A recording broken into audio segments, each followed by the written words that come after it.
गणेश चतुर्थी की कहानी भगवान गणेश के जन्म के साथ शुरू होती है। भगवान गणेश ज्ञान, समृद्धि और भाग्य के देवता हैं और उनका सिर गज की तरह है।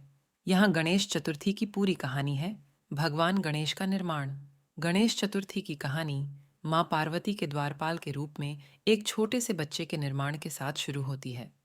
हिंदू पौराणिक कथाओं के अनुसार माँ पार्वती रोज स्नान करती थीं और स्नान करते समय वह अपने शरीर की मिट्टी से एक बच्चा बनाती थी जो उसके आगे के द्वार पर खड़ा हो जाता था। माँ पार्वती ने इस बच्चे से कहा कि वह किसी को भी अपने पास आने नहीं देने के लिए तैयार रहे। एक दिन जब माँ पार्वती स्नान करने चली गईं, तब वह बच्चा उनकी बिना परवाह किए उनको अपने अंदर नहीं आने देता। जब उनका पति भगवान शिव वापस आए तो वह इस बच्चे के द्वारपाल के रूप में खड़ा था। शिव भगवान ने उस बच्चे को नहीं पहचाना और वह बहुत क्रुद्ध हो गए।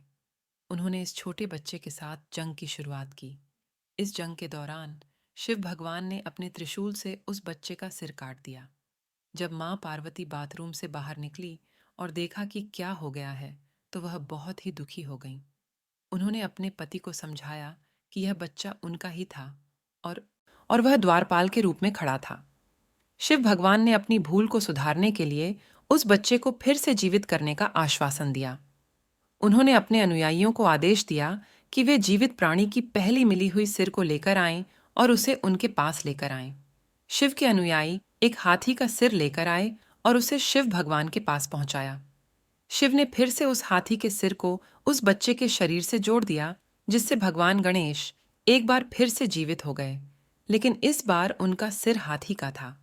इसके बाद से वह भगवान गणेश के रूप में जाने जाने लगे और उन्हें विघ्नहर्ता यानी अविघ्न का देवता माना जाने लगा। गणेश चतुर्थी का उत्सव।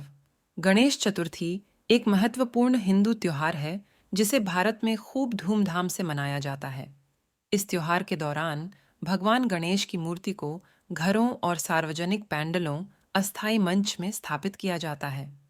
ये मूर्तियां खूबसूरती से निर्मित और सजाई जाती हैं।